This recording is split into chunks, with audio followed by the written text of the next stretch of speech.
왜 못 알아들을까? 두 번째 시간입니다. 누가복음 16장 27절에서 31절까지의 말씀 함께 봉독하시죠. 가로되 그러면 구하노니 아버지여 나사로를 내 아버지의 집에 보내소서. 내 형제 다섯이 있으니 저희에게 증거하게 하여 저희로 이 고통받는 곳에 오지 않게 하소서. 아브라함이 가로되 저희에게 모세와 선지자들이 있으니 그들에게 들을지니라. 가로되 그렇지 아니하니이다. 아버지 아브라함이여 만일 죽은 자에게서 저희에게 가는 자가 있으면 회개하리이다. 가로되 모세와 선지자들에게 듣지 아니하면 비록 죽은 자 가운데서 살아나는 자가 있을지라도 권함을 받지 아니하리라 하였다 하시니라. 아멘. 제가 짧은 영상을 하나 보여드리겠습니다. The heavy, drunken love, the heavy, drunken joy. Wonky, shonky. Oh, yo, yo, yo, yo, yo.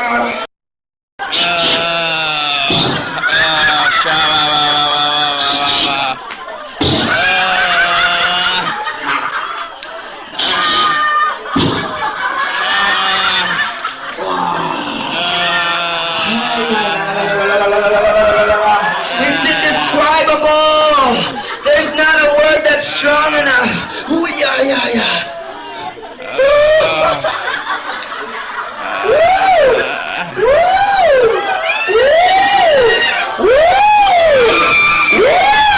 말로 여러분 이것은 말로 표현할 수 없는 영광입니다.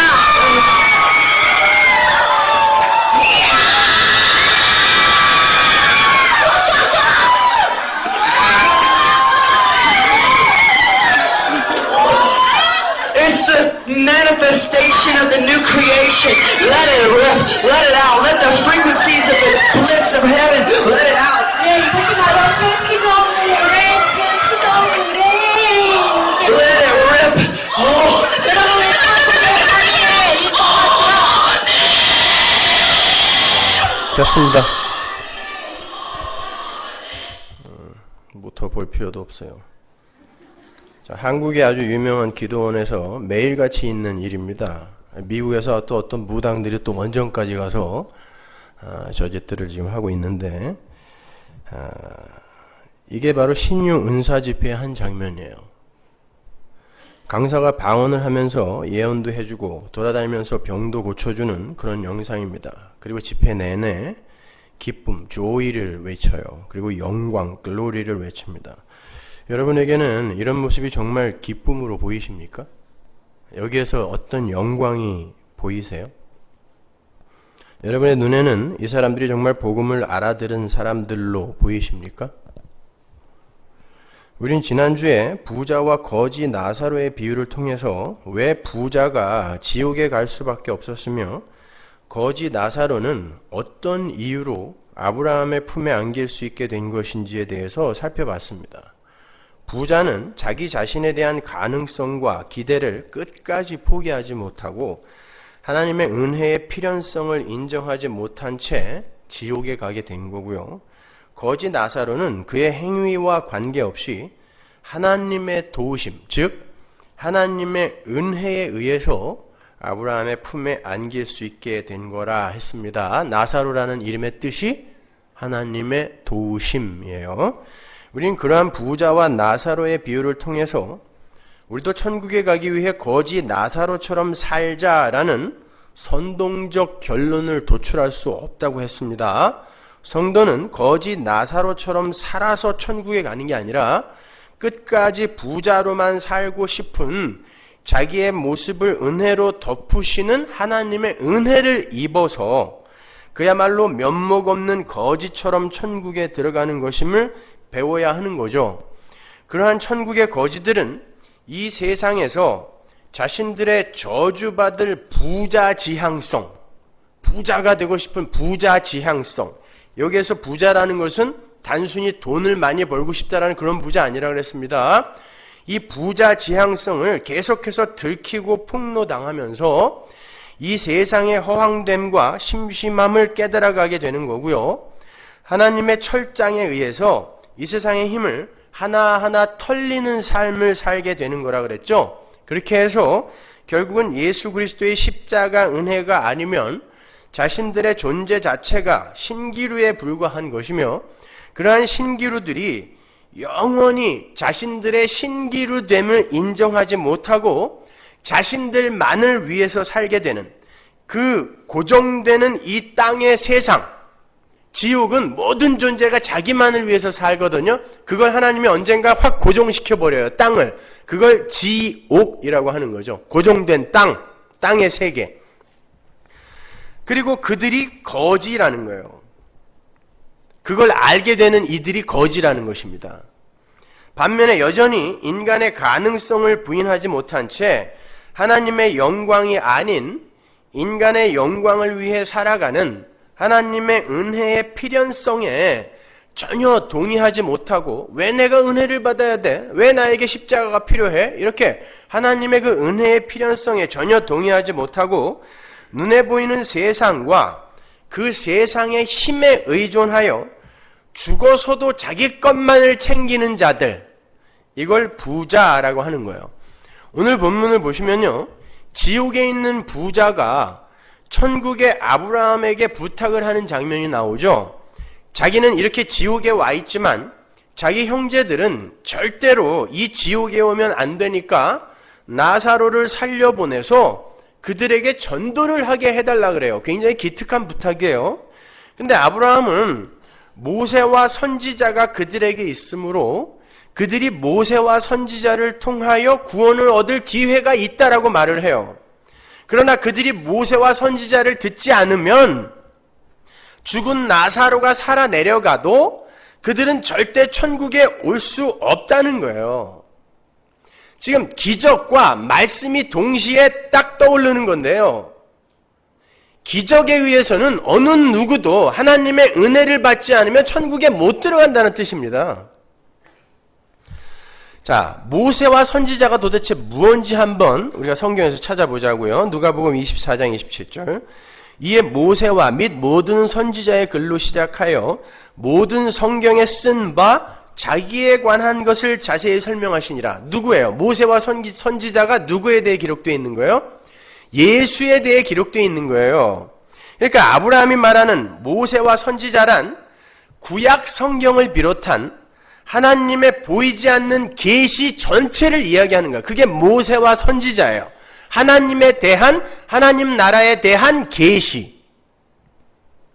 즉 하나님의 은혜를 입어서 하나님의 계시를 알아들을 귀를 얻지 못하면 그 어떤 눈에 보이는 기적들과 행위들이 주어진다고 해도 절대 천국에 못 들어간다라는 거예요. 죽는 날까지 그 기적을 경험한다고 해도. 그래서 오늘 본문에 모세와 선지자라는 보이지 않는 그 계시의 말씀과 죽은 나사로의 귀한이라는 눈에 보이는 기적이 대조되고 있는 거란 말입니다. 세상의 부자들은 기적을 원하지만 하나님은 은혜로 구원하신다는 거예요. 우리는 죽는 날까지 기적을 구해요. 그게 부자 지향성이에요. 내 삶 속에 어떤 기적이 일어나기를 바라는 마음으로 기도하고, 기적이 일어났으면 하는 마음으로 예배하고, 기적이 일어났으면 하는 마음으로 성경 공부를 해요. 쉬운 말로 하나님의 계시는 오직 하나님의 은혜로만 주어지고 이해되어진다는 말이에요. 그런데 그 하나님의 계시가 눈에 보이는 세상적 방법론에 의해서 전해질 수 있다라고 하는 그러한 인본주의적 사고가 바로 지옥에 갈 부자들의 사고라는 거예요. 그것이 인간의 이성과 경험과 그 사유의 폭 안에서 진리는 이해되어질 수도 있고 받아들여질 수도 있다라고 생각하는 저주받을 인간 중심의 사고인 것입니다. 기적이 보여지면 사람들은 그의 경험과 이성과 사유의 폭 안에서 복음을 이해할 수 있을 테니까 기적을 보내주세요. 이게 바로 저주받을 마귀의 사고인 거예요. 지금 부자가 그 이야기하고 있는 것입니다. 마귀는 바로 그러한 타락한 죄인들의 유대주의적이며 인본주의적인 그 발상을, 부자지향적 발상을 아주 유효적절하게 사용해서 교회를 혼란시킵니다. 데살로니가 후서 2장으로 가보세요. 9절. 악한 자의 임함은 사단의 역사를 따라 모든 능력과 표적과 거짓 기적과 모든 속임으로 멸망하는 자들에게 임하리니. 모든 멸망하는 자들에게 무엇이 임한다고요? 기적과 표적과 능력이 임한단 말입니다. 멸망하는 자들에게. 이는 저희가 진리의 사랑을 받지 아니하여 구원함을 얻지 못함이니라. 구원 못 받은 자들은 반드시 기적에 던져지게 돼 있어요. 부자지향적 삶으로 던져지게 되었단 말입니다. 이러므로 하나님이 유혹을 저희 가운데 역사하게 하사, 왜? 어차피 구원 못 받았기 때문에 유혹을 저희 가운데 역사하게 한단 말이에요. 기적과 능력을 주어버린단 말입니다. 거짓 것을 믿게 하시면 누가? 하나님이. 기적에 던져서 거짓 것 믿어라. 그래 믿어. 죽는 날까지 기적 하다가 와. 믿어. 하나님이 하신다는 거예요. 왜? 어차피 구원 못 받은 사람들이기 때문에. 진리를 믿지 않고 불의를 좋아하는 모든 자로 심판을 받게 하십니다. 하나님께서 심판을 받게 하려고 기적과 능력과 표적을 쫓게 한다는 뜻이에요. 마태복음 7장에 내가 주의 이름으로 능력행하고 주의 이름으로 기적행하고 주의 이름으로 귀신 쫓아내는데 왜 나를 모른다고 하세요? 그 사람들이에요. 이게 12절을 보면요, 그렇게 심판을 받을 자들은 기적을 쫓으며 진리를 믿지 않는다 그랬는데, 그렇다면 진리를 믿는 건 뭐예요? 내가 길이요 진리요 생명이라고 하신 분이 누굽니까? 예수죠. 그럼 진리를 믿는 게 뭐예요? 예수를 믿는 거예요. 근데 예수를 믿지 않는 자는 멸망을 받아 기적과 이적과 표적과 능력을 쫓다가 지옥에 가게 되는데, 그러면 예수를 믿는다는 건 뭐냔 말이에요. 진리를 믿는다는 건 모든 것이 예수 그리스도의 십자가의 은혜에 의해서 주어지고 진행되며 완료된다라는 예수 그리스도의 십자가 복음을 믿는 것을 이야기하는 거예요. 예수를 주와 그리스도로 믿는 것. 이게 진리를 믿는 거예요.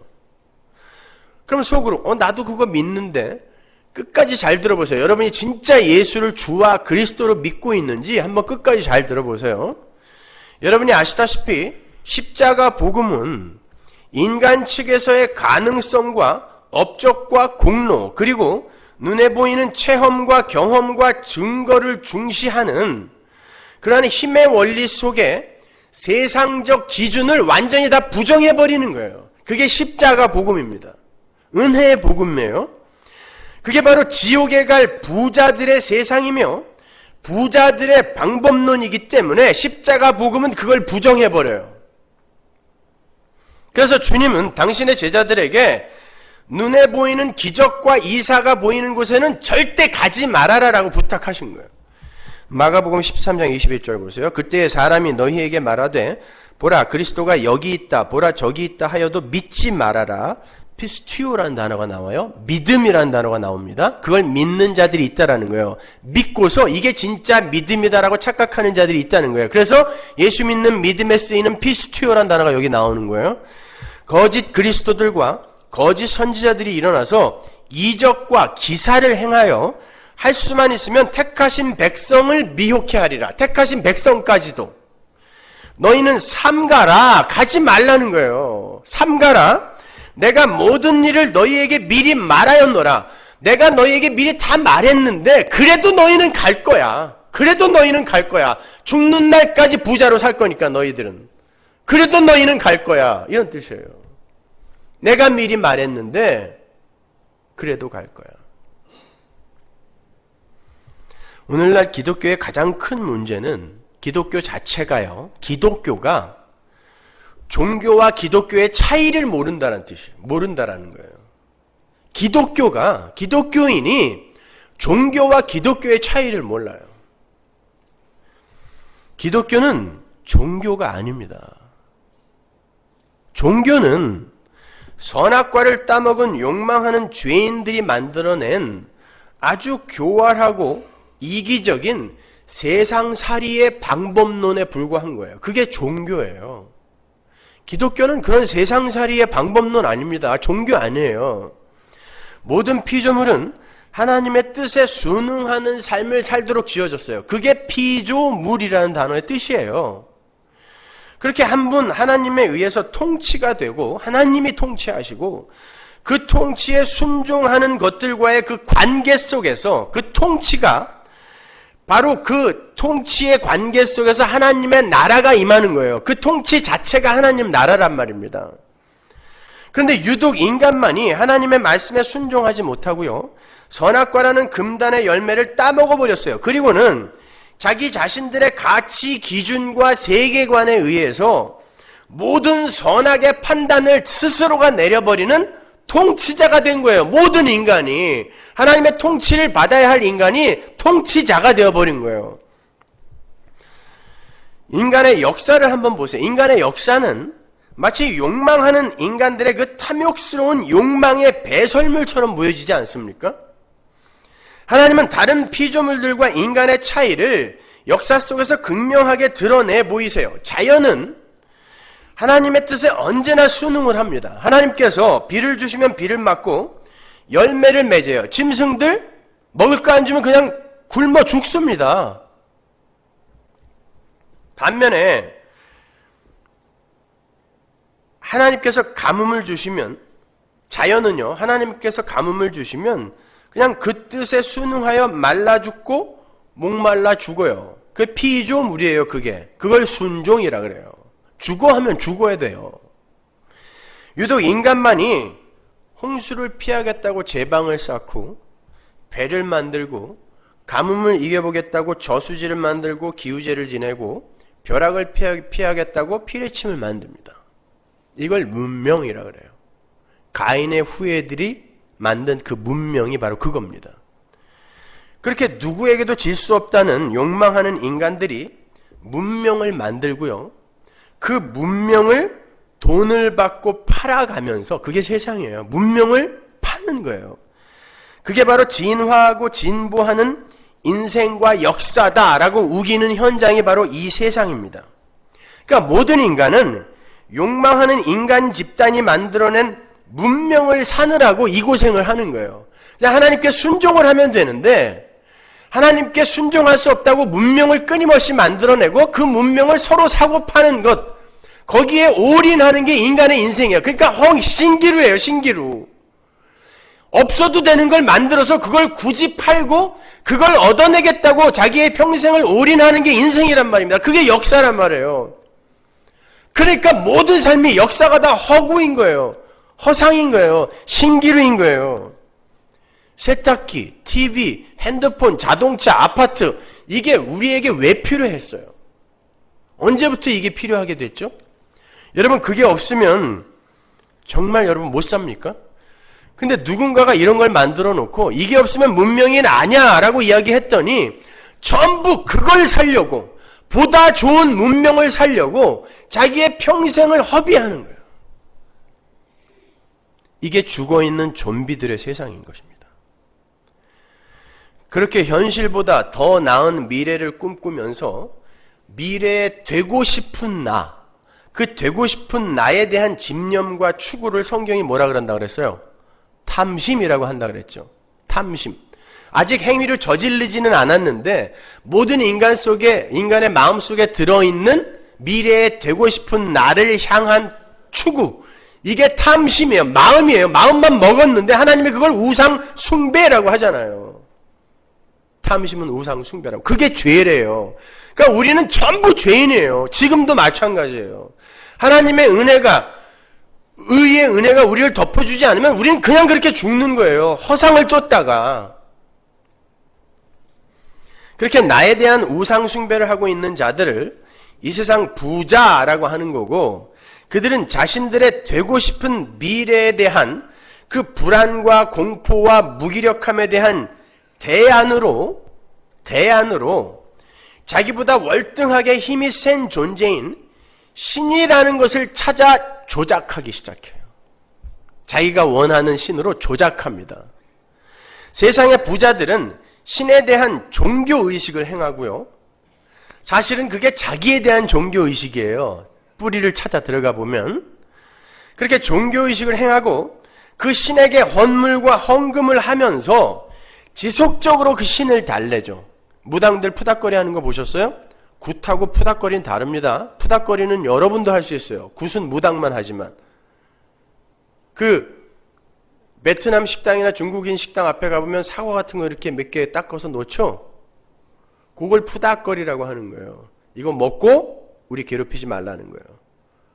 아, 정말 인간들이 아니 제대로 된 상도 못 받고 그 대문 앞에 이렇게 놓여진 그 사과나 주워 먹고 가는 그 신한테 쩔쩔매는 게 인간이라니까요.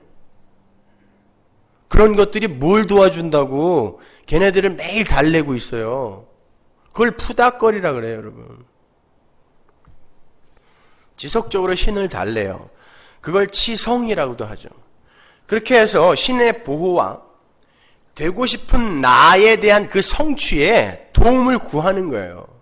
그렇게 했는데도 자기가 원하는 만큼의 성취가 주어지지 않을 때 인간들은 종교 행위의 강도를 더 높이죠.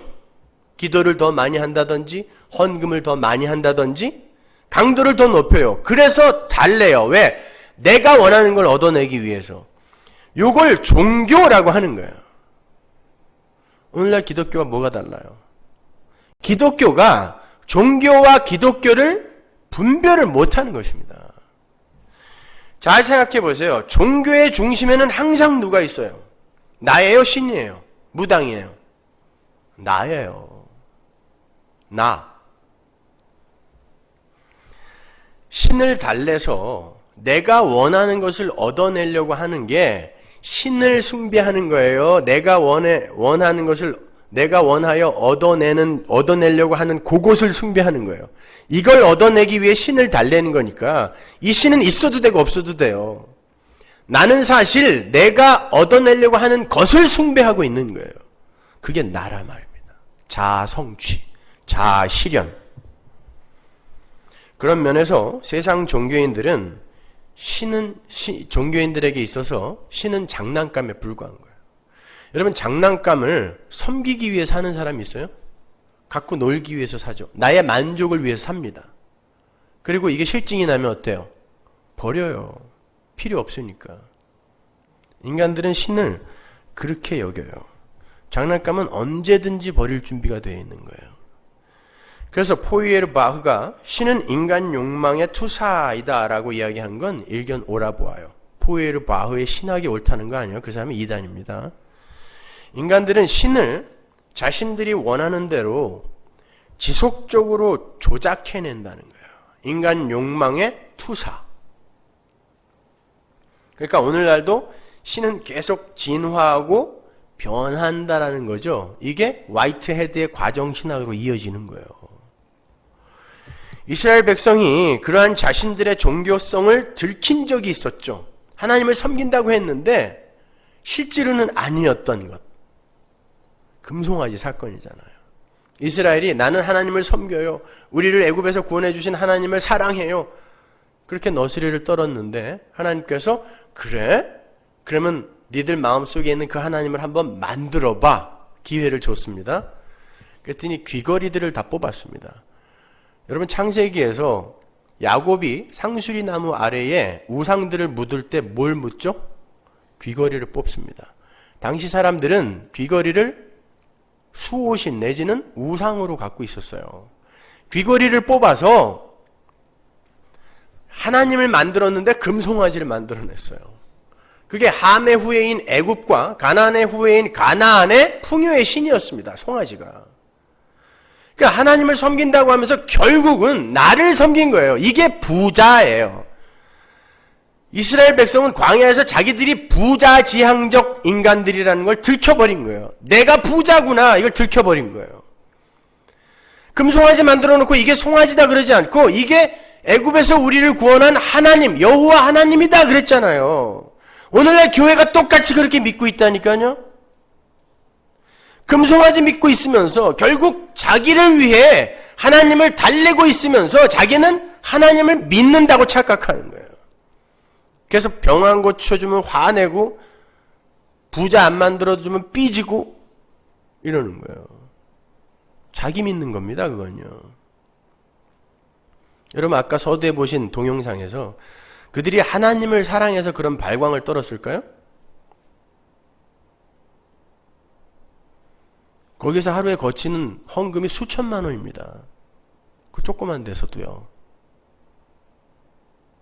왜 그렇게 돈을 싸질머지고 거기 가서 그런 것들을 경험하고 싶어 할까요? 거품 물고 쓰러지고 벌벌 떨고 이상한 소리로 샬라대고 왜 그럴까요? 내가 원하는 거 얻어내기 위해서예요. 병 고쳐주세요. 자식 새끼 잘 되게 해주세요. 부자 되게 해주세요. 아니 하나님 사랑합니다 그러는데 거품 물고 사랑합니다 그러면 하나님이 얼마나 당황하시겠어요. 에? 맨정신에 하세요. 그런 거는. 그 뚱뚱한 아줌마들이 왜 거기 누워서 벌벌 떨면서 사랑합니다 그래요. 맨정신에 단정하게 앉아서 고백을 하지. 그거 다 무당 굿하는 겁니다, 여러분. 하나님은 그러한 인간의 종교성, 다른 말로 부자 지향성을 칼로 부수어 버리세요. 하나님은 그 자리에서 그들이 부자로 딱 판별이 되자 그 자리에서 3,000명을 칼로 도륙해 버립니다. 죽여버려요. 볼까요? 출애굽기 32장 1절 보세요. 백성이 모세가 산에서 내려옴이 더딤을 보고 모여 아론에게 이르러 가로되 일어나라. 우리를 인도할 신을 우리를 위하여 만들라. 이 모세 곧 우리를 애굽에서 인도하여 낸 사람은 어찌 되었는지 알지 못함이니라. 아론이 그들에게 이르되 너희 아내와 자녀의 귀에 금고리를 빼어 내게로 가져오라. 모든 백성이 그 귀에서 금고리를 빼어 아론에게로 가져오매 아론이 그들의 손에서 그 고리를 받아 부어서 각도로 새겨 송아지 형상을 만드니 그들이 말하되 이스라엘아 이는 너희를 애굽 땅에서 인도하여 낸 너희 신이로다 하느니라. 제사장이라는 놈부터 이렇잖아요. 다 부자예요. 이 세상에 사는 인간들은 전부 부자예요. 죽는 날까지 부자예요. 하나님의 은혜가 그들을 덮어서 그들 중 일부를 건져내는 것뿐입니다. 전부 나죠. 나. 우리 나예요. 여기에서 어디 하나님이 나와요.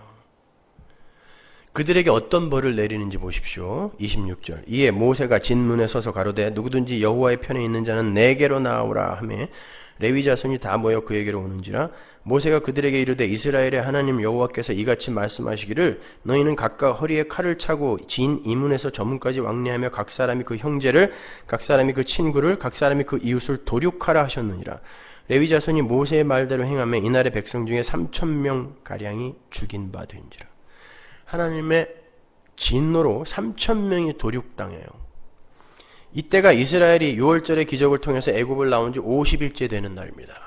이스라엘의 절기로 6월절로부터 50일째 되는 날이 무슨 날? 오순절이잖아요. 그죠? 오순절. 그러니까 구약 최초의 오순절에 하나님의 백성이라고 하는 자들이 그들의 죄를 향한 하나님의 진노에 의해 3,000명이 도륙당하는 거예요. 이걸 율법이라고 그래요. 이게 구약이에요. 죄를 지으면 죽어야 돼요. 구약이에요, 이게. 근데 왜 죽었어요? 하나님을 못 알아본 거예요. 자기의 그 부자 지향성 때문에 자기들이 그 자기의 존재성 안에 갇혀 있기 때문에 하나님을 못 알아보고 엉뚱한 그 풍요의 신을 하나님이라고 착각하고 있었던 거죠. 그래서 죽은 거예요. 그런데 이 사건 안에 모세라는 중보자의 모형이 등장하죠. 하나님이 모세에게 다 죽여버릴 거야 그랬더니 모세가 아니요 하나님, 그러면 하나님이 어떻게 됩니까? 하나님이 끌고 나와서 하나님이 죽이면 하나님이 어떻게 됩니까? 하고 막아서는 사람이 나오는데 그게 모세예요. 그게 누구의 모형이겠어요? 예수의 모형이란 말입니다. 그것이 바로 신약으로 넘어와서 이제 성취가 되는 거예요. 그 중보자에 의해 이렇게 죽어야 할 자들이 어떻게 되는지. 신약으로 가면 똑같은 오순절날, 신약의 오순절날 3,000명이 죽었던 3,000명이 살아나는 사건이 일어나죠. 사도행전 2장으로 가보세요. 38절. 베드로가 가로되 너희가 회개하여 각각 예수 그리스도의 이름으로 세례를 받고 죄사함을 얻으라. 그리하면 성령을 선물로 받으리니 이 약속은 너희와 너희 자녀와 모든 먼데 사람 곧 우리 주 하나님이 얼마든지 부르시는 자들에게 하신 것이라 하고 또 여러 말로 확증하며 권하여 가로되 너희가 이 패역한 세대에서 구원을 받으라 하니 그 말을 받는 사람들은 세례를 받음에 이날의 제자의 수가 3,000이나 더하더라. 오순절 날이에요. 하늘의 하나님이신 예수 그리스도가 여전히 자기 자신들을 우상 삼아 살고 있는 이 세상 부자들에게 너희는 너희 자신을 우상 삼아 살고 있는 금송아지 만든 죄인이니까 회개하라 그랬어요. 너무너무 착하게 살고 있었고 너무너무 종교행위 열심히 하고 있었던 사람들에게 니들이 바로 금송아지 만든 죄인이니까 회개하라 그랬단 말입니다. 그렇게 복음을 전하자 이 세상이 전부 합의를 해서 그 예수를 살해해버렸어요. 죽여버렸단 말입니다. 왜 나보고 부자라고 그래? 나 거지 나사로로 살고 있는데 착각하는 거죠. 그러니까 광야에서의 이스라엘의 그 금송아지 사건은 실제 하나님 살해 사건이었던 거예요. 그게 하나님 살해 사건입니다. 하나님을 풍요의 신, 내 소원이나 이루어지고 병이나 고쳐주는 그런 존재로 오해하는 게 그게 하나님 살해 사건이에요. 그래서 예수님이 그들에게 맞아 죽은 거예요. 오늘날 교회가 예수를 죽이고 있는 것입니다. 예수를 섬기는 게 아니라. 그래서 하나님께서 그렇게 진노를 하신 거야. 다 죽여라! 그런 거야. 다 죽여라. 니들이 나를 향해 칼을 뽑아? 다 죽여라. 하나님의 이름을 부르면서 실상은 자기 자신을 섬기고 있는 교활한 인간들이 하나님 살해 사건의 주범이에요. 그래서 요한은 계시록에서 이 세상 전체를 예수님이 못 박히신 곳이라고 이야기를 해요. 이 세상 전체가 하나님을 죽인 자들의 집이란 뜻이에요. 계시록 11장 8절 보세요. 저희 시체가, 저희가 누구죠? 두 증인, 교회예요. 큰 성 길에 있으니, 큰 성은 어디? 바벨론, 이 세상이죠. 그 성은 영적으로 하면 소돔이라고도 하고 애굽이라고도 하니 곧 저희 주께서 십자가에 못 박히신 곳이니라. 이 세상 전체가 소돔이고 이 세상 전체가 애굽이에요. 그리고 이 세상 전체가 예수님이 십자가에 못 박히신 곳이에요. 그러면 이 세상에 사는 모든 인간들은 누구란 뜻이에요? 저주받아 죽을 소돔인이며 애굽인이며 예수님 살해범들이란 뜻이에요. 모든 인간이 다. 자기만을 위해 사는 모든 인간이 다 하나님을 살해하는 거예요. 아담이 선악과를 따먹은 그 자체가 하나님 죽인 겁니다. 왜 내가 당신 말만 들어야 돼? 그래서 따먹은 거니까. 아담이 하나님보다 힘 셌으면 어떻게 했겠어요? 죽이죠. 왜 내가 네 말만 들어야 돼? 이거니까. 그게 모든 인간들의 실존이란 말이에요, 여러분. 우리는 다 하나님 살해범들이에요.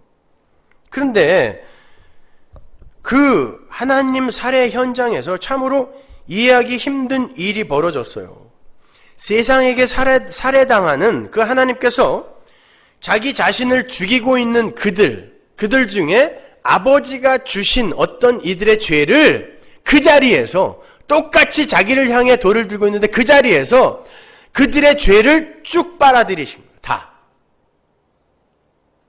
그리고는 그들의 죄가 되셔서 죽어버리셨어요. 그래서 이 사람들은 죄가 없어져 버렸어요. 자기가 자기의 죄로 예수를 막 죽이고 있었는데 예수님이 그들의 죄를 쭉 빨아들여서 그 죄와 함께 죽어버렸다니까요. 그걸 믿는 자로 변해가는 게 신앙생활이에요, 여러분. 그게 믿겨집니까? 그래서 복음은 듣고 또 듣고 하는 거예요. 평생에 듣던 말씀 또 들려주시오. 한 번 들어서, 두 번 들어서, 10번 들어서 그 은혜의 깊이를 이해할 수가 없어요. 그래서 에베소서에서 바울이 그러는 거예요. 그 사랑의 넓이와 높이와 깊이를 깨달아 알아라 제발 그러는 거예요. 깨달아 알아라. 그 깊이와 넓이와 높이를 좀 알아라 하는 거예요. 다시 사도행전으로 돌아가 보자고요. 베드로가 신약의 첫 번째 오순절에 바로 그 그리스도의 십자가 복음에 대해서 설교를 했어요. 십자가 복음에 대해서 설교했단 말입니다. 베드로가. 그랬더니 그 복음을 알아듣는 이들이 생겼는데 그 숫자가 3,000이었어요. 그러니까 이런 그림이죠. 구약의 오순절에는 율법의 시절에는 하나님의 율법에 의해 도륙을 당하는 죄인들 3,000이 등장하는 거고요. 신약의 오순절에는 그렇게 죄인으로 죽었던, 그리고 영원히 죽어야 했던 자들을 위해 목숨 바친 그 예수에 의해 살아나는, 아무것도 안 했는데 그냥 살아나는, 은혜에 의해 살아나는 의인 3,000이 등장하는 거예요. 그 사이에 뭐가 있어요? 십자가가 있단 말입니다. 너희가 이걸 아느냐라고 묻는 거예요. 너희는 그렇게 거저 살아난 자들이다. 이걸 믿기만 하면 된다라고 이야기하는 거예요. 근데 부자들은 그걸 인정하고 싶지 않은 거예요. 내가 부자거든요. 나를 여전히 우상으로 섬기고 있는데 왜 내가 그 은혜를 받아야 하는 약자의 자리로 내려가야 되는가? 못 받아들이는 거예요, 그걸. 그래서 자기 스스로 하나님의 은혜로 구원을 준다고 그러는데 아니야 괜찮아. 내 이성과 사고와 사위의 폭은 그 정도로 나약한 게 아니니까 나한테 보여줘. 기적 보여줘. 체험하게 해줘. 그럼 내가 믿을게. 이렇게 되는 거예요.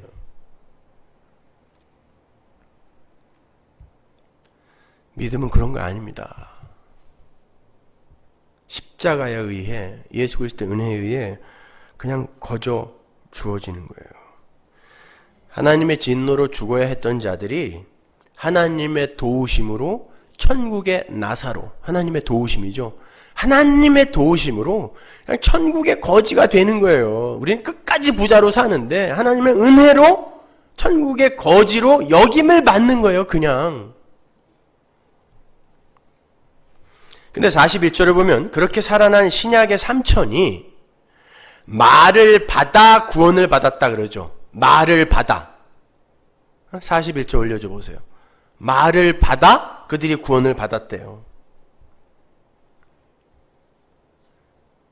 오순절날 살아난 3,000명이 말을 받아 구원에 이르렀대요. 살아났대요. 여기에서 말이라는 단어가 로고스입니다. 이 로고스라는 단어 어디서 보셨어요? 요한복음 1장에서 말씀이 육신이 되어서 이 땅에 오셨을 때 그 단어인 거예요. 로고스를 받아 살아나더라는 거예요. 그러니까 하나님의 말씀이 예수고 예수가 하나님 말씀의 모든 내용이죠. 거기에 대해서는 뭐 수차례 설명해 드렸으니까. 하나님의 말씀은 예수예요. 그 예수를 온 세상이 합의하여 죽였는데 못 알아보고 죽였어요. 난 그 말 못 알아먹겠어. 로고스 못 알아먹겠어. 죽였는데 은혜의 성령이 오시자 그 죽임당한 예수를, 그 말씀을 받아들이는 자들이 생기더라는 거예요. 그러니까 말씀을 믿는다, 말씀을 이해한다, 복음을 이해한다라는 건 하나님의 은혜로, 성령의 은혜로 예수 그리스도를 받는다, 예수 그리스도의 십자가를 이해한다, 그분이 주와 그리스도라는 것을 이해한다라는 말과 같은 말인 거예요. 그렇게 구원과 유기는 오직 말씀에 의해서만, 로고스에 의해서만 분리가 되고 판단이 되는 거예요. 말씀에 의해서만. 이걸 알아먹는가 못 알아먹는가에 의해서만. 그래서 바로 이 사도행전에 나오는 그 신약의 오순절에 말을 받고 3,000명이 살아나는 바로 이 신약의 오순절에 말이라는 게 등장하는 거예요. 하나로 통합되는 어떤 말, 그걸 방언이라고 하는 거란 말입니다. 이 무식한 인간들이 못 알아듣는 말만 조금 하면 전부 방언이라 그러니까 방언은 모든 종교에 다 있어요. 그따위 방언 이야기하는 거예요. 성경이 이야기하는 건. 여러분 절에 한번 가보세요. 눈 딱 감고 여기가 절이라는 거 생각하지 않고 들으면요, 절에 있는 스님들도 다 방언하고 거기서 기도하는 그 불교인들도 다 방언해요. 그리고 기도의 내용도 똑같아. 전부 병 고쳐주세요, 부자 되게 해주세요, 자식 대학 좋은 데 가게 해주세요, 다 이거야. 뭐가 달라요? 성경에서의 방언은 그런 종류의 것을 이야기하는 게 아니에요. 역사 내내 받아들여지지 않던 하나님의 말이, 방언이 어떤 소수의 무리에게 받아들여지는 역사가 일어났다를 보여주는 거예요. 하나님의 말은 모든 인류에게 계시로 주어지는데 모든 인류가 하나도 못 알아먹었어요. 이게 로마서 1장이잖아요. 하나도 못 알아들었어요. 이게 방언이 갖고 있는 의미인 거예요. 죄인들은 하나님 나라의 그 계시, 하나님 나라의 말씀을 전혀 못 알아듣는다.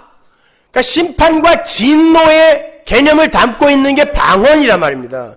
그런데 성령이 임하자, 십자가에 의해 성령이 임하자 그 방언을 제자들이 각기 다른 나라 방언으로 이야기를 하는데 거기에 있는 모든 사람들이 한 가지 언어로 자기가 알아들을 수 있는 언어로 다 알아들었단 말입니다.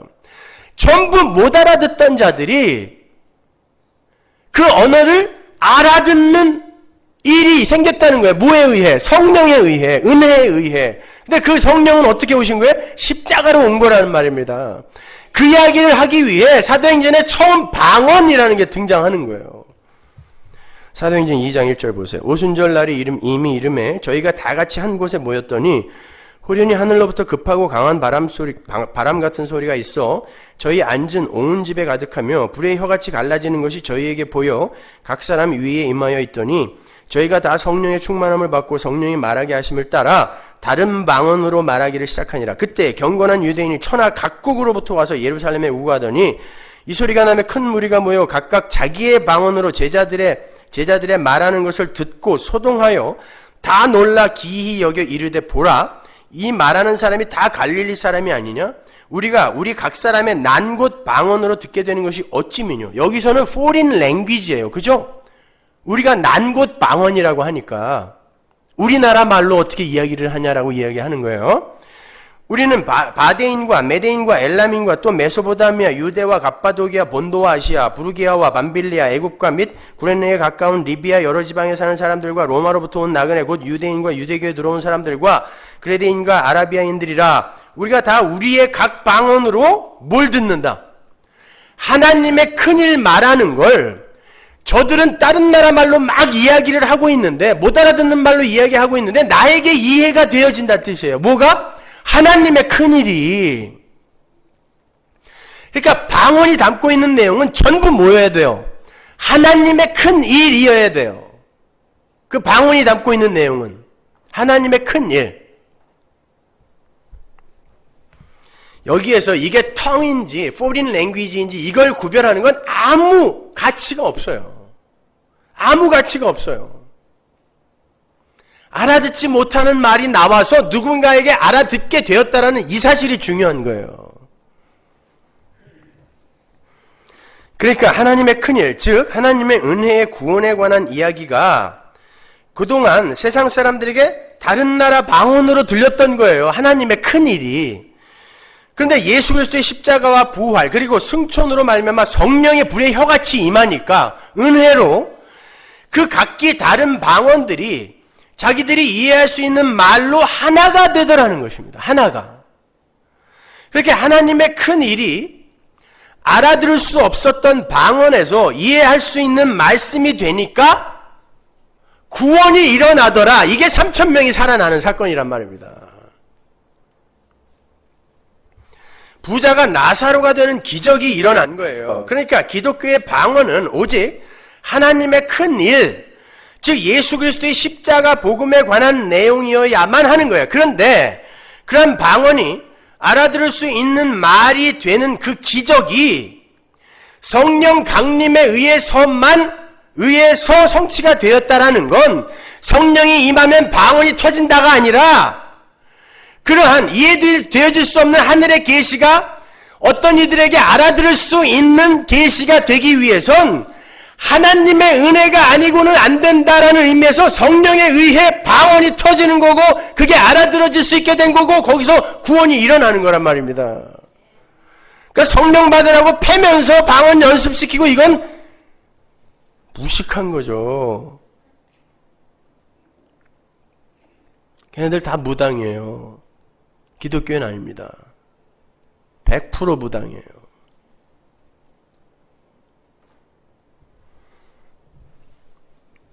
그런데 이 방언이라는 게 이 세상에 생기게 된 원인이 뭐예요? 이제 창세기로 한번 가보자고요. 바벨탑 사건이에요. 창세기 11장 1절 보세요. 온 땅에 구음이 하나이요 언어가 하나이었더라. 여기서 언어가 하나라는 단어가 나오죠. 그죠? 사도행전에서도 어떻게 우리가 하나로 듣게 되었느냐, 똑같은 단어란 말이에요. 하나였어요, 언어가. 이에 그들이 동방으로 옮기다가 시날 평지를 만나 거기 거하고 서로 말하되, 자, 벽돌을 만들어 견고히 굽자 하고, 이에 벽돌로 돌을 대신하며 역청으로 진흙을 대신하고, 또 말하되, 자, 성과 대를 쌓아 대 꼭대기를 하늘에 닿게 하여 우리 이름을 내고, 또 나오죠. 우리 이름을 내고 온 지면에 흩어짐을 면하자. 어떻게? 우리 힘으로. 이게 유대주의란 말이에요. 부자예요, 이게. 여호와께서 인생들의 쌓는 성과 대를 보시려고 강림하셨더라. 여호와께서 가라사대 이 무리가 한 족속이요 언어도 하나이므로 이같이 시작하였으니 이후로는 그 경영하는 일을 금지할 수 없으리로다. 자, 우리가 내려가서 여기서 그들의 언어를 혼잡게 하여 그들로 서로 알아듣지 못하게 하자 하시고, 여기서 방언이 나오는 거예요, 처음에. 언어가 혼잡게 되는 거예요. 서로 알아듣지 못하는 어떤 언어들이 생기는 거예요. 이게 방언입니다. 여호와께서 거기서 그들을 온 지면에 흩으신 거로 그들이 성 쌓기를 그쳤더라. 그러므로 그 이름을 바벨이라 하니 이는 여호와께서 거기서 온 땅의 언어를 혼잡게 하셨음이니라. 그 언어가 혼잡게 돼요. 하나님의 언어, 말씀을 전혀 알아들을 수 없는 그곳이 바벨론이란 말입니다. 그래서 바벨이에요, 거기가. 그게 세상입니다. 하나님 절대 의존적 존재로 하나님의 은혜에 의해서만 살아야 하는 인간들이 스스로의 힘과 지혜와 노력으로 하늘에 닿으려고 했고요. 자기들의 이름을 온 세상에 내려 했어요. 그게 자아숭배, 우상숭배, 세상 부자들의 삶이란 말입니다. 하나님은 거기에 진노하신단 말이에요. 하나님은 그러한 우상숭배에 진노하셔서 그 죄인들의 언어를 각기 다른 방언으로 만들어 버린 거예요. 그러니까 알아들을 수 없는 방언이라는 것의 1차적인 의미는 하나님의 진노와 심판인 거예요. 진노와 심판. 그러한 인간들의 교만에 관한 하나님의 진노와 방언 이야기는 이사야서로 넘어가서 조금 더 명료하게 설명이 돼요. 이사야서 28장으로 가보세요. 취한 자 에브라임의 교만한 면류관이요 화 있을진저 술에 빠진 자의 성 곧 영화로운 관같이 기름진 골짜기 꼭대기에 세운 성이요 쇠잔에 가는 꽃 같으니 화 있을진저 보라 주께 있는 강하고 힘 있는 자가 쏟아지는 우박같이 파괴하는 광풍같이 큰 물의 창이람같이 손으로 그 면류관을 땅에 던지리니 심판이 임할 거란 거예요. 에브라임의 취한 자의 교만한 면류관이 발에 밟힐 것이라. 이 교만이 발에 밟힐 거래요. 그 기름진 골짜기 꼭대기에 있는 그 영화의 쇠잔에 가는 꽃이 여름 전에 처음 익은 무화과와 같으리니 보는 자가 그것을 보고 얼른 따서 먹으리로다. 그날에 만군의 여호와께서 그 남은 백성에게 영화로운 면류관이 되시며 아름다운 화관이 되실 것이라. 재판석에 앉은 자에게는 판결하는 신이 되시며 성문에서 싸움을 물리치는 자에게는 힘이 되시리로다마는 이 유다 사람들도 포도주로 인하여 옆걸음치며 독주로 인하여 비틀거리며 제사장과 선지자도 독주로 인하여 옆걸음치며 포도주에 빠지며 독주로 인하여 비틀거리며 이 상을 그릇 풀며 재판할 때에 실수하나니 모든 상에는 토한 것 더러운 것이 가득하고 깨끗한 곳이 없도다. 이게 지금 이스라엘의 종교의 실상이라고 하나님이 확 폭로시켜 버리는 거예요. 그렇게 열심을 부렸던 북이스라엘의 신앙이 이 상태라는 거예요. 그들이 이르기를 그가 네게 자식을 가르치며 네게 도를 전하여 깨닫게 하려는가? 젖떨어져 품을 떠난 자들에게 하려는가? 네가 뭔데 나를 가르치려고 그래? 하나님의 말씀이 선지자에 의해 떨어졌더니 이런 말 하더라는 거예요. 네가 뭔데 날 가르치려고 그래? 하는 거예요. 그러면서 뭐라 그래요? 대저 경계의 경계를 더하며 경계의 경계를 더하며 교훈의 교훈을 더하며 교훈의 교훈을 더하되 여기서도 조금 저기서도 조금 하는구나 하는도다.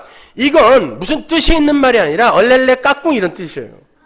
그리고 술 취한 사람이 주절 되는 알아들을 수 없는 말을 이게 뭐냐면 그 차블라차브 카블라카브 제르샴이라는 말이에요. 그러니까 아기들 애기야 얼랄랄랄레 어디서 많이 듣던 것 같지 않아요? 이스라엘이 하나님의 말씀을 던져줬더니 얼렐레 까꿍 너 지금 나한테 그러는 거야? 라고 못 알아듣더라는 거예요. 방언으로 알아듣더라는 거예요. 그거를 그때 하나님이 어떻게 하는지 보세요.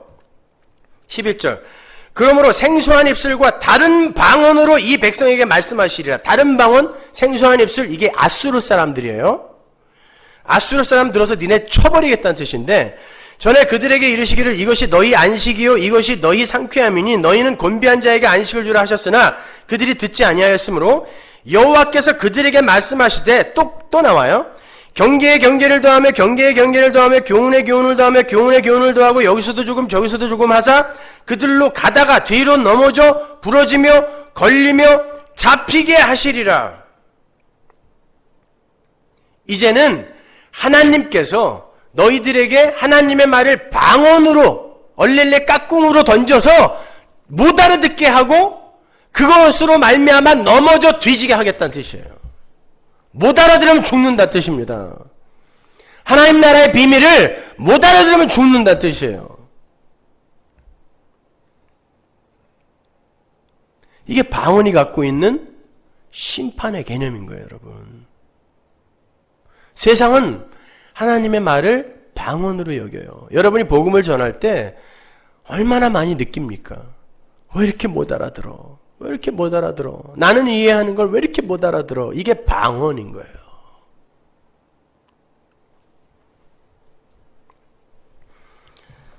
그러니까 이런 말이에요. 교만을 면류관처럼 쓰고 있던 패역한 이스라엘에게 하나님께서 선지자를 통하여 하나님의 도를 전했더니 이스라엘이 그 소리를 마치 방언처럼 못 알아듣고 그냥 쌀라쌀라 하면서 조롱하더라는 거예요.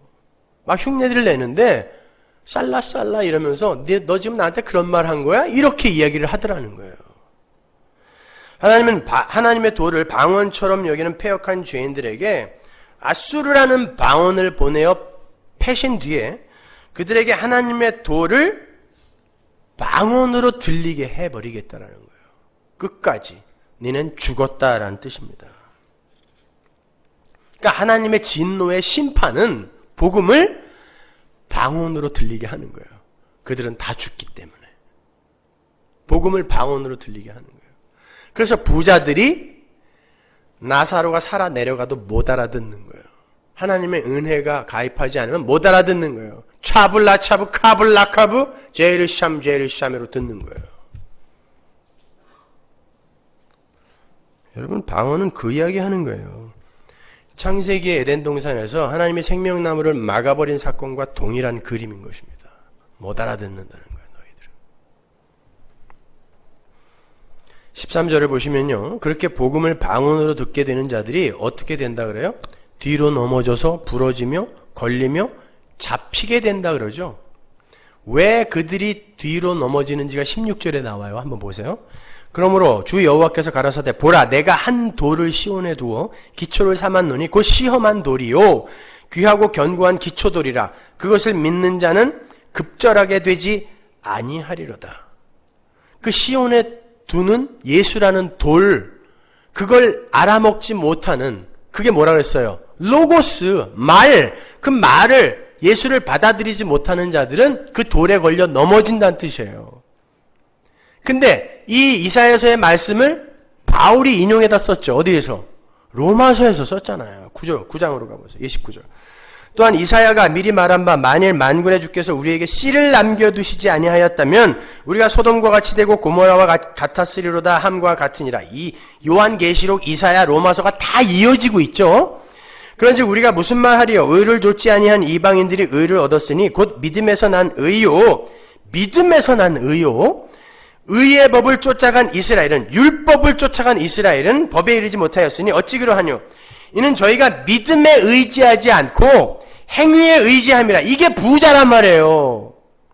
여기도 거지와 부자가 대조가 되고 있잖아요. 부딪힐 돌에 부딪혔느니라. 기록된 바 보라 내가 부딪힌 돌과 거치는 반석을 시온에 두노니 이사야서 28장에 나오고 있죠. 저를 믿는 자는 부끄러움을 당치 아니하리라 함과 같으니라. 누구는? 저를 믿는 자는이란 말이에요. 은혜. 이렇게 믿음에 의한 하나님의 의를 쫓지 않고 행위에 의한 율법을 쫓고 있는 유대주의자들에 대한 경고. 그 내용이 방언이라는 개념 속에 들어가 있는 거예요. 그들에게는 예수 그리스도의 십자가 은혜가 말씀이 부딪히는 돌, 즉 방언이 될 것이다 라는 그런 뜻이에요. 로마서에서 바울이 하는 이야기가 방언에 대한 이야기를 하는 거예요. 계속해서 눈에 보이는 인간의 그 행위와 보이는 행위와 보이지 않는 은혜가 충돌하고 있는 거예요. 너희들은 어디에 해당하는 자들이냐를 계속 묻고 있는 것입니다. 여러분 어떠세요? 여러분의 행위, 눈에 보이는 거 여러분 정말 의지하지 않으십니까? 우리가 부자인 거예요. 여전히 부자인 거예요. 그러니까 기독교인에게 있어서 방언이라는 건 인간의 죄인됨을 반추하게 하는 것임과 동시에 하나님의 계시는 하나님께서 알려주시지 않으면 절대 죄인인 인간의 지혜나 노력으로 알아듣거나 이해할 수가 없는 것이라는 그 계시의 은혜성, 그리고 즉 심판과 은혜의 그 양면성을 보여주는 게 방언이에요. 그렇게 바벨탑에서 시작된 하나님의 저주와 심판의 그 방언이 예수 그리스도의 십자가 은혜에 의해서 신약의 오순절날 이제 하나로 딱 열리게 되는 거고, 하나님의 은혜 속에 들어있는 자들에게 하나님의 도가 다 이해되어지는 거예요. 각 나라 말로 막 전하는데 똑같은 복음이 이해되어지는 거죠. 그게 은혜의 복음이에요. 그리고 그들이 살아 올라오는 거예요. 구별 없이. 교회의 보편성입니다, 이게. 따라서 마가의 다락방에서의 교회 최초의 방언은 예수 그리스도의 십자가 복음의 필연성을 계시하는 계시적 사건이고요. 그래야 십자가가 있어야 우리는 하나님의 말씀, 하나님의 도를 이해할 수 있다라는 이 계시적 사건인 거고, 계시적 은사였던 거예요.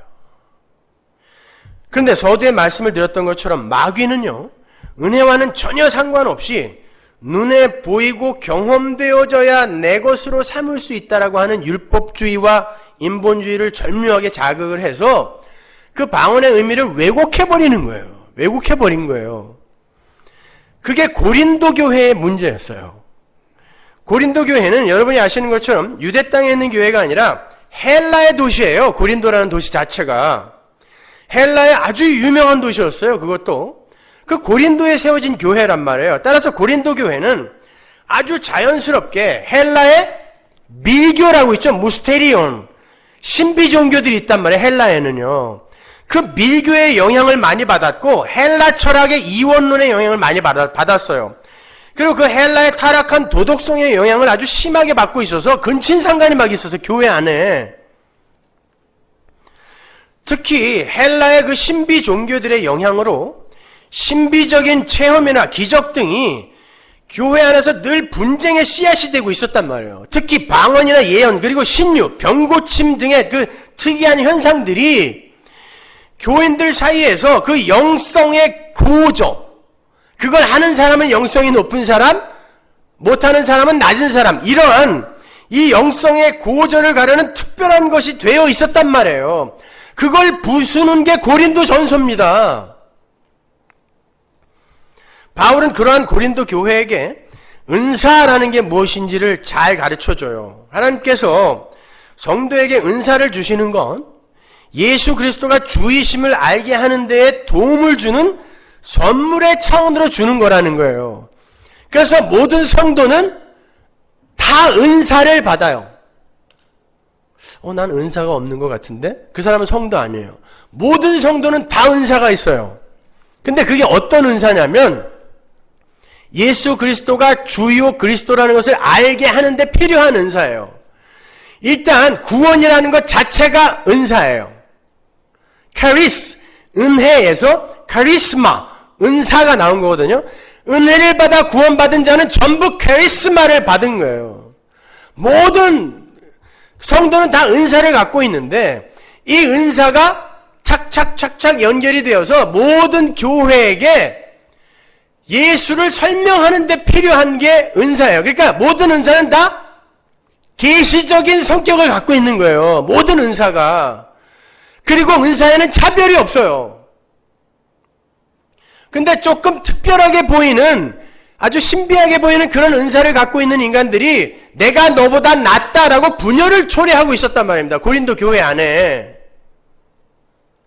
사도 바울이 그 중에 몇을 끄집어내서 니들 아무것도 아니야 라고 설명해 주는 게 고린도전서 12장, 13장, 14장이에요. 거기서 나오는 게 뭡니까?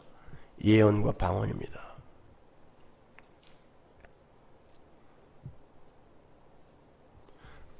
그건 방언을 열심히 해라가 아니에요. 여러분 제발 성경을 좀 깊이 읽으세요. 고린도전서 12장 1절 보세요. 형제들아 신령한 것에 대하여는 내가 너희에 알지 못하기를 원치 않으니, 이 고건법이라 그랬죠. 이중부정은 강력한 긍정이죠. 반드시 알아야 된다라는 뜻이에요. 신령한 것에 대해서 너희들은 반드시 알아야 된다. 너희도 알거니와 너희가 이방인으로 있을 때에 말 못하는 우상에게로 끄는 그대로 끌려갔느니라. 그러므로 내가 너희에게 알게 하노니 하나님의 영으로 말하는 자는 누구든지 예수를 저주할 자라 하지 않고 또 성령으로 아니하고는 누구든지 예수를 주시라 할 수 없느니라. 요게 신령한 것이에요. 예수를 주라 하고 예수의 그 십자가를 실패라고, 저건 패배라고, 저건 저주받은 거라고 이야기하지 않을 수 있는 그 사람이 신령한 것을 갖고 있는 거예요. 신령한 것의 역할이 그거란 말입니다. 근데 성공주의, 물질주의, 인본주의 이 속에서는 예수님의 십자가는 실패란 말이에요. 아니라고들 우기고 있지만 자기의 삶 속에서 예수의 십자가가 나타나면 늘 징징거린단 말이에요. 그러니까 그게 바로 예수님의 십자가를 저주받을 것이다 라고 인정하는 거랑 똑같은 거란 말이에요. 그게 신령한 걸 못 받은 자인 거예요. 그러면서 뭐가 나오냐면 은사가 나오잖아요. 은사는 여러 가지나 성령은 같고 직임은 여러 가지나 주는 같으며 또 역사는 여러 가지나 모든 것을 모든 사람 가운데서 역사하시는 하나님은 같으니 뭘 한다고요? 그 같은 하나님이 뭘 한다라는 거예요? 주가 그리스도요? 예수가 주와 그리스도이라는 것을 알게 하는 것으로 주는 거라는 거예요. 은사와 직임 전부가 다. 그리고 그게 신령한 것이라는 뜻이에요. 그러니까 은사는요, 어떤 개인에게 사유화되어서 그 개인의 능력을 보여주는 용도로 주어지는 게 아니라 교회로 하여금 예수 그리스도의 주되심과 예수 그리스도의 십자가의 필연성을 깨닫게 해주기 위해 주어진 한시적인 선물인 거예요. 여러분 7절을 보시면 각 사람에게 성령의 나타나심을 주심은 유익하게 하려 하심이라 그러죠. 이게 정확하게 번역을 하면은 공동의 유익이란 뜻이에요. 공동의 유익을 위해서다란 뜻이에요. 여기서 공동이라는 건 뭐겠어요? 교회. 사람 각자의 유익을 위해 은사를 준 게 아니라 교회가 예수를 주와 그리스도로 인정하고 믿게 하는 데에 도움이 되는 것으로 준 게 은사라는 거예요. 그게 공동의 유익이란 뜻이에요. 따라서 교회에 주어지는 모든 은사는 예수님의 주되심과 인간의 불가능함과 무력함 그리고 은혜의 필연성을 이해하는 데 필요한 거지, 누군가에게 사유화가 되어서 그 사람의 능력을 자랑하는 것이어서는 안 된단 말이에요. 그러니까 어떤 은사를 갖고 있는 자도 그게 하나님이 주신 거면 내가 이런 은사 있어요 라고 자랑해서도 안 되고 그 은사를 부러워하는 인간들도 안 돼요. 그 사람은 은사가 아직 뭔지 모르는 사람들인 거예요. 그런데 그 은사를 갖고 자랑하고 다니는 사람들이 얼마나 많아요. 은사 집회, 신유 집회, 성령 집회, 다 은사 받은 사람들이 은사 받게 해주겠다고 하는 것들이거든요. 그 사람들 무당입니다. 예수 믿는 사람 아니에요. 개런티 해드릴게. 내 천국에 가서 그 사람들이 있으면 내가 내려갈게, 지옥으로. 진짜로. 그 그 사람들 성경 모르는 사람들이에요. 아니, 하나님을 모르는 사람들이에요. 그런 은사는 교회를 하나로 만드는 게 아니라 분열시켜요. 우열을 조장한다니까요. 그럼 성경하고 다르잖아요. 은사의 목적과 기능이 다르게 나타나지 않습니까? 근데 어떻게 그게 예수 믿는 사람입니까? 사도 바울은 그러한 은사들이 예수 그리스도의 사랑 안에 들어있는 자들에게서 나오는 게 아니라면 그게 아무리 신기해 보이고 신통해 보여도 전부 가짜다라는 걸 고린도전서 13장에서 이야기하는 거예요. 볼까요? 13장 1절. 내가 사람의 방언과 천사의 말을 할지라도 사랑이 없으면, 이 말은 사랑도 같이 하지 않으면 이란 뜻이 아니에요. 여러분 사랑 못 하잖아요. 그럼 다 가짜예요? 천사의 말을 하고 방언을 한다고 할지라도 그게 하나님의 사랑 안에 들어있는 자들에게서 나올 때에는 목적과 계획이 있어 주어진 것이기 때문에 가치가 있지만, 아무리 신비한 소련 방언, 중국 방언을 한다 할지라도 하나님의 사랑 안에 들어있지 않은 자들에게서 나오는 이 신기한 것은 꽹가리 소리다라는 뜻이에요. 꽹가리 소리. 내가 예언하는 능이 있어 모든 비밀과 모든 지식을 알고 또 산을 옮길 만한 모든 믿음이 있을지라도 그게 하나님의 사랑 안에 들어있는 자들에게서 나온 게 아니라면, 산이 여기에서 저기로 옮겨졌다 하더라도 실제 그런 일이 있다고 할지라도 그는 가짜다라는 뜻이에요. 그런 일이 있을 수 있다는 뜻입니다. 기적이 있을 수 있다는 거예요. 박태선이나 문선명 손에서 불꽃이 튀었단 말입니다. 있을 수 있는데 그게 하나님의 사랑 안에 들어있는 자들에게서 나온 게 아닐 땐 그건 아무것도 아니란 뜻이에요. 마귀가 하는 거다라는 뜻이에요. 내가 내게 있는 모든 것으로 구제하고 또 내 몸을 불사르게 내어줄지라도 사랑이 없으면 내게 아무 유익이 없느니라. 하나님의 사랑이 안에 들어있지 않는 자들이 자기 것 다 팔아서 심지어 몸까지 소신공양해서 남을 섬겨도 그거 하나님의 하나도 카운트 안 해준다는 뜻입니다. nothing, nothing, 아무것도 아니다. 이게 nothing이란 뜻이거든요. 정확히 번역하면 nothing이에요. 그러니까 먼저 우리가 알아야 될 게 하나님의 은혜입니다. 하나님의 사랑이란 말이에요, 여러분. 그 사랑 안에 들어있지 않는 자들이 하는 모든 착한 행위, 멋져 보이는 은사의 발휘, 이게 다 뭐라고요? 자기 자랑하는 부자의 행위라는 뜻이에요. 자기 자랑하는 부자의 행위. 여기서 사도 바울이 특별히 예언과 방언에 대해 언급하고 있는 건 고린도 교회의 많은 문제 중에 특히 예언과 방언의 문제가 아주 심각한 것이었기 때문에 그래요. 여러분, 조금 전에 우리가 살펴본 바에 의하면 방언이라는 건 이 세상에 알아들을 수 없는 하나님의 복음, 하나님의 계시를 상징하는 거고요. 그 방언인 하나님의 말씀이 세상에 떨어졌을 때 그것을 알아듣지 못하는 자들이 바로 심판에 해당하는 것임을 보여주는 계시적 은사였어요. 진짜 방언이었을 때 그게. 가짜 방언도 많았어요. 고린도 교회에 가짜 방언이 너무 많았어요. 그래서 사도 바울이 예언하는 자, 방언하는 자의 예언과 방언을 분별하라 그랬잖아요. 예? 분별하라는 게 뭐예요? 가짜 있다는 뜻이에요. 그러니까 분별하라. 진짜 방언, 계시가 진짜 떨어지던 그 시대에도 가짜 방언이 있었다니까요. 교회 안에. 그래서 사도 바울이 분별하라라고 이야기하는 거예요. 분별하라. 예언도 마찬가지예요. 방언이 심판과 저주를 그 내용으로 담고 있는 것이어서 통역이 없으면 절대로 알아들을 수 없는 것이었던 반면에, 왜? 심판의 내용을 담고 있어야 되기 때문에, 누구에게는 이건 못 알아듣는 말이야 라는 그 내용을 담고 있어야 되기 때문에 통역이 있어야 돼요. 방언은. 근데 예언이라는 건 하나님으로부터 말미암고 하나님에 의해 실행되고 하나님에 의해 완성되는 하나님의 언약에 대한 말씀, 이게 예언이에요. 그래서 다니엘이 예레미야가 쓴 책을 보면서 이게 그거구나 하고 70일을 설명하잖아요. 그러니까 하나님이 앞으로 하실 일, 하나님에게서 나와서 하나님에 의해 진행되고 완료될 모든 것을 이야기하는 걸 예언이라고 그래요. 그러니까 성경에 기록된 것, 하나님의 말씀, 그게 예언이에요.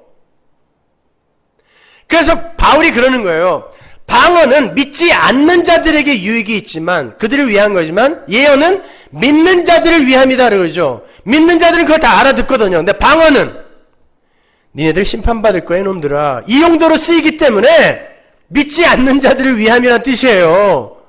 믿지 않는 사람들이 보고 어우 저 신기한 말 하네 그리고 예수를 믿는다는 뜻이 아니라,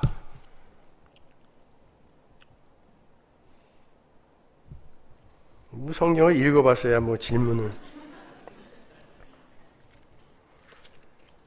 로마서 11장 36절 보세요. 이는 만물이 주에게서 나오고 주로 말미암고 주에게로 돌아감이라 영광이 그에게 세세에 있으리로다. 아멘. 바로 요 일에 관한 이 이야기가 예언인 거예요.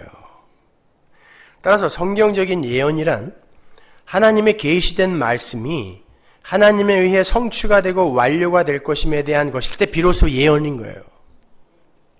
잠시 잠깐 후면 오실 이가 오시리라 회개하라.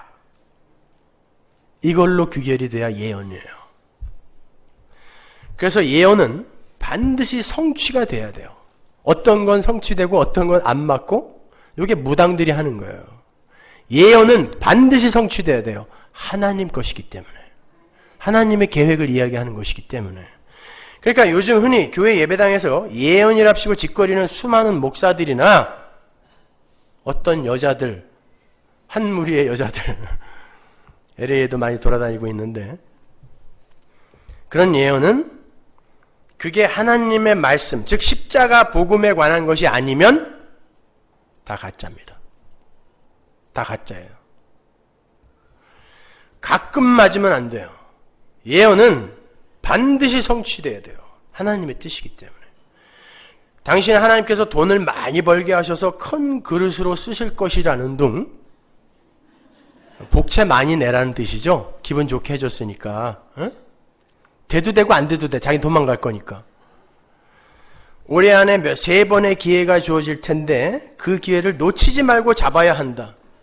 언제 왔는지도 몰라 지도. 나중에 생각할 때 그게 기회였나? 모든 인간이 다 그래요. 이건 점치는 방법 가르쳐줄 때 가르쳐주는 수법들이거든요. 이게 다. 제가 동양철학의 대가 아닙니까? 예언하는 이들이 똑같이 하고 있어요. 여름에 물 조심해라. 겨울에 불 조심해라. 올해 안에 당신의 배우자가 나타날 건데 그 배우자의 성이 아무개다. 그 놓치면 절대 안 된다. 언제 지나갔는지를 몰라. 누구였지? 여러분 그런 건 예언 아니에요. 그냥 무당짓거리인 거예요. 하나님의 예언은 성경밖에 없어요. 계시는 이미 성경 안에서 종결됐습니다. 그 계시가 성경에서 종결되지 않았다고 하는 모든 일이 다 이단이에요. 이거는 제가 이야기하는 게 아니라 2000년 교회의 역사가 결정한 거예요. 오늘도 계시를 받아 자기가 누군가에게 하나님의 계시를 전달한다. 이 사람들 다 무당입니다. 계시는 이제 떨어지지 않아요. 개별적으로 떨어지지 않습니다. 계시가 종결되기 전 사도시대에만 한시적으로 주어졌던 거예요. 그 사도들이 계시를 받아 예언과 방언으로 떨어졌던 계시를 받아 성경을 기록한 거란 말입니다. 그리고 그 이후로는 이제 계시적 은사는 사라지는 거예요. 하나님의 계시가 완료돼서 우리에게 주어졌으니까. 어떤 목사들은 갑자기 성령이 임해서 이런 예언의 능력이 생겼다고. 그걸 강신무라고 하는 거거든요. 무당에도 두 종류가 있어요. 학습무와 강신무. 강신무는 신이 임해서 갑자기 무당되는 거고, 학습무는 배워서 되는 거거든요. 조금 급이 낮아요. 학습무는. 동자신 같은 게 강신, 갑자기 그냥 강신, 임해서 강신무가 되는 요 인간들이 조금 나은 무당인데, 그런 강신무들이 양복 입고 강대상에 서서 무당짓거리 하는 거예요. 예배당 안에 강신무들이 들어와 있다니까요. 아무튼 방언이든 예언이든 초대교회 때 주어진 그러한 은사들은 전부 예수 그리스도에 관한 하나님의 계시였어요. 왜냐하면 초대교회 때는 아직 정경이 완성되지 않았을 때이기 때문에 어떤 식으로든 하나님의 계시가 교회에 떨어져야 돼요. 하나님은 예언을 통해서 교회에 당신의 계시를 정하셨고 방언을 통하여 계시의 은혜성을 주지시키시면서 그 방언을 통역하여 전달하게 하심으로써 역시 예수 그리스도에 관한 하나님의 계시를 전해주신 거예요. 방언을 통역해서. 방언이 통역되어져서 교회에게 전해지면 그게 뭐예요? 그게 예언이에요.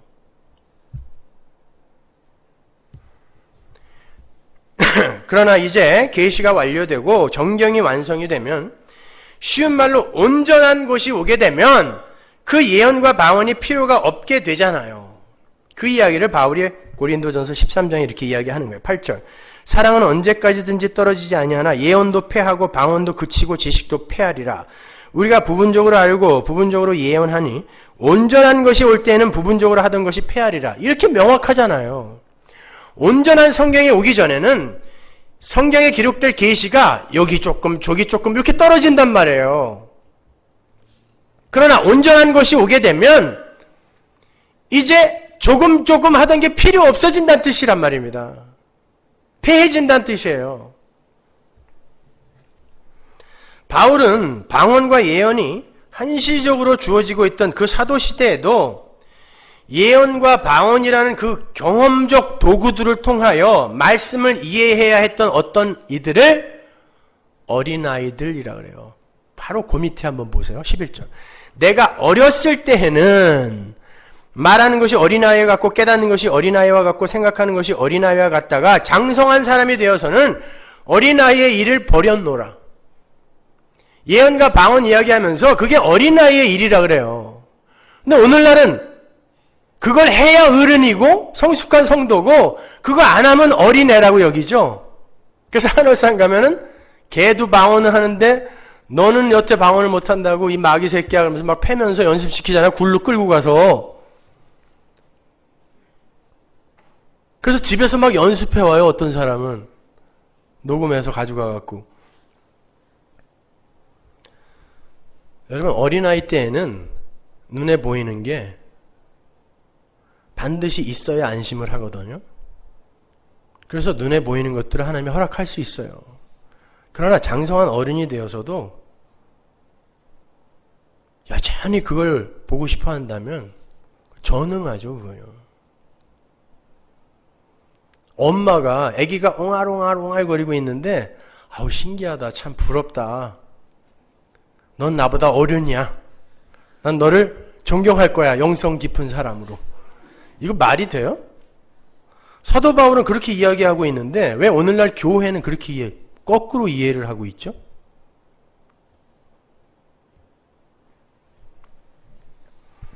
바울은 방언이 곧 하나님의 말씀인 예언이 되어야 한다는 의미에서 방언을 하는 사람들에게 그 방언을 통역할 수 있는 통변의 능력을 달라고 기도하라고 했어요.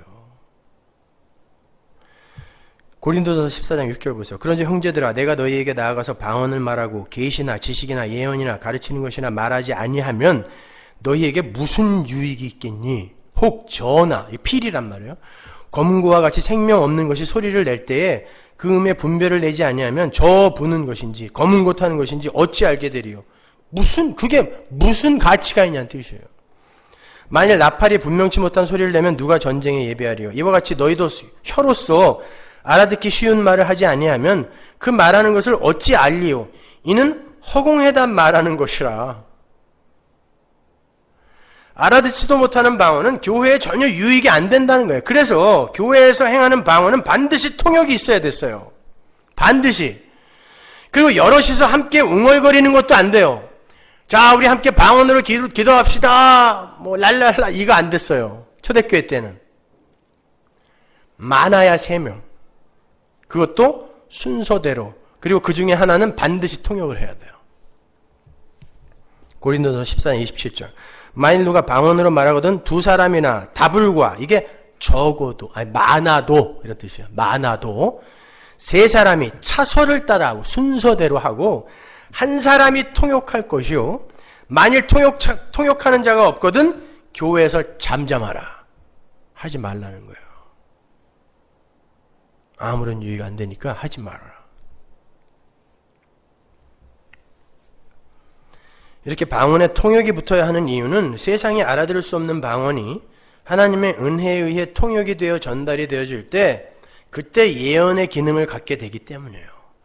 통역이 되지 않는 방언은 그게 아무리 하나님이 주신 것이라 할지라도 하나님이 주셨다라는 그 면에서만 개인에게 유익이 될 뿐이지 교회는 절대 유익이 안 된단 말이에요. 근데 그 개인에게 유익이 되는 것도 하나님과 이 사람이 관계 있는 사람이구나. 왜? 이게 진짜 방언일 때 이야기예요. 그런 면에서만 유익이지 그의 마음에는 아무런 열매도 못 맺는다 그래요. 고린도전서 14장 14절 보세요. 내가 만일 방언으로 기도하면 나의 영이 기도하거니와 나의 마음은 열매를 맺히지 못하니라. 그러면 어떻게 할꼬? 내가 영으로 기도하고 또 마음으로 기도하며 내가 영으로 찬미하고 또 마음으로 찬미하리라. 그렇지 아니하면 네가 영으로 축복할 때에 무식한 처지에 있는 자가 네가 무슨 말을 하는지 알지 못하고 네 감사에 어찌 아멘하리요. 잘 보셔야 돼요. 많은 분들이 방언으로 기도하면 남들보다 오래 몇 시간씩 앉아서 기도를 해도 시간이 가는 줄을 몰라서 그렇게 기도를 한다 그러죠. 그래서 꼭 그렇게 오래 해야 돼요? 묻습니다. 그럼 무슨 기도를 그렇게 오래 하셨는데요? 방언으로 기도해서 무슨 기도 했는지는 모른대요. 그럼 왜 기도하셨어요? 나는 모르지만 내 안에 있는 영이 하나님과 직통으로 기도를 했기 때문에 이게 유익이라는 거죠. 여기서 하는 내 영은 푸뉴마, 성령인 거예요. 우리에게서 진짜 방언이 나올 땐, 계시로서의 방언이 나올 땐 하나님께서 계시로 주시는 방언이기 때문에 하나님이 하시는 거예요. 그러나 내가 못 알아들을 땐, 그리고 교회에 이게 통역이 돼서 전달되지 않을 땐 아무에게도 유익이 되지 않고 나의 마음에도 열매를 못 맺힌다는 뜻이에요. 그러면 어떻게 해야 되느냐? 내가 알아들을 수 있는 내 마음, 이 마음이 지식, 사고란 뜻이에요. 내 지식과 이성과 사고 안에서 이해되어지는 말을 하고 기도를 할 때 그때 내 마음에도 열매가 맺히니까 그거 알아라는 뜻이란 말입니다. 내 영이 하나님과 자기네끼리. 그럼 나는 뭐예요? 나는 그걸 못 알아듣는 나는 뭐냐고. 내 영과 하나님과만 관계 있는 존재예요? 나는 뭐예요 그러면? 그런 이야기 아니란 말입니다.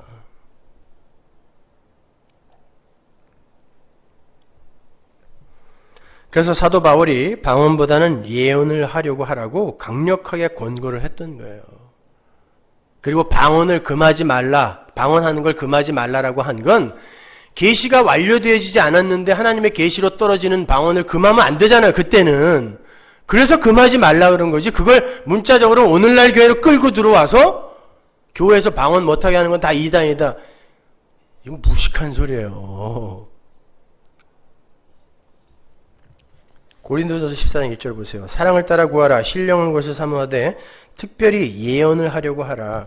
방언을 말하는 자는 사람에게 하지 아니하고 하나님께 하나니 이는 알아듣는 자가 없고 그 영으로 비밀을 말함이니라. 그러나 예언하는 자는 사람에게 말하여 덕을 세우며 권면하며 안위하는 것이요 방언을 말하는 자는 자기의 덕을 세우고 예언하는 자는 교회의 덕을 세우나니 나는 너희가 다 방언 말하기를 원하나 특별히 예언하기를 원하노라. 방언을 말하는 자가 만일 교회의 덕을 세우기 위하여 통역하지 아니하면 예언하는 자만 못하니라. 이거 다 이해가 가시죠 이제요? 예? 여기서 덕을 세운다는 말이 유익이 되다, 확고히 하다, 건축하다라는 뜻이거든요. 성도에게 진짜 하나님의 계시가 떨어지면 그가 확고한 성도가 되는 거예요. 그래서 방언이, 계시가 성도에게 유익이 되는 거예요. 그러나 다른 이들이 못 알아들을 땐 그게 교회에 전혀 도움이 되지 않는다는 뜻이에요. 그래서 고린도전서 14장 19절에서 이렇게 바울이 이야기하죠. 그러나 교회에서 내가 남을 가르치기 위하여 깨달은 마음으로 5마디 말을 하는 것이 1만 마디 방언으로 말하는 것보다 나으니라. 이렇게 초대교회 때의 예언과 방언은 계시적 은사였어요. 그래서 바울은 방언하는 걸 교회에서 금하지 말라고 한 거예요. 근데 이제 계시가 완료됐단 말입니다. 그럼에도 그러한 구절을 오늘날 교회에 그대로 적용하는 건 정말 무지한 거예요. 여러분, 기적이나 방언 같은 신비한 은사가 초대교회 때인 사도시대 이후에 완전히 사라졌어요. 근데 교회의 기적이 또 신비한 그런 은사들이 언제부터 다시 나타났는지 아세요? 4세기 때. 교회사를 보면 나와요. 4세기 때가 언제예요? 교회가 로마의 국교가 되어서 핍박받는 자리에서 핍박을 하는 종교가 되자 교회 안에 기적과 신비가 마구 쏟아지기 시작했어요. 교회가 로마에게 핍박을 받을 때에는 카타콤에 숨어서 아무런 기적을 맛보지 못하고 무덤에서 그냥 죽어갔어요. 그리고 그들을 통하여 복음이 전해졌어요. 근데 교회가 로마의 국교가 되어서 땅과 재산을 갖게 됐어요. 그리고 권력을 갖게 되자 이 힘의 원리가 교회 안으로 들어와서 기적, 눈에 보이는 것, 승리, 이렇게 교회를 뒤집어 엎었단 말입니다.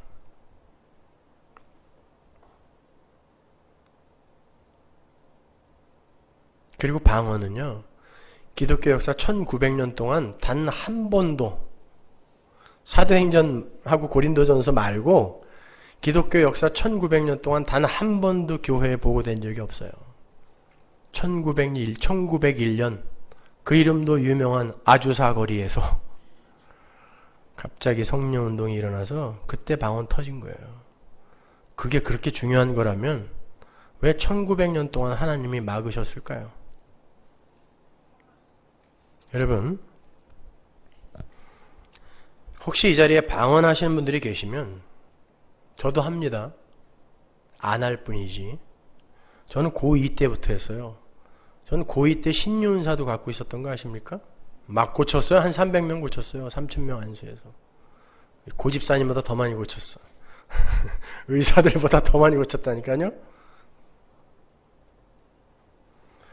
그러나 여러분, 방언을 하시는 분들, 우리가 성경을 통해 확인한 것처럼 하나님의 계시, 하나님의 십자가 복음은 이렇게 세상에게 방언일 수밖에 없는 거고 나에게도 심판과 저주의 방언이었었는데 어떻게 나는 그걸 예언으로 이해할 수 있게 되었는가 하고 감사하시고 아직도 그 복음을 방언으로 듣고 있는 세상을 향한 긍휼한 마음을 가지시면 돼요. 하고 안 하고는 아무런 문제가 아니에요. 그까짓 거 해도 되고 안 해도 돼요. 그까짓 거예요, 그거요.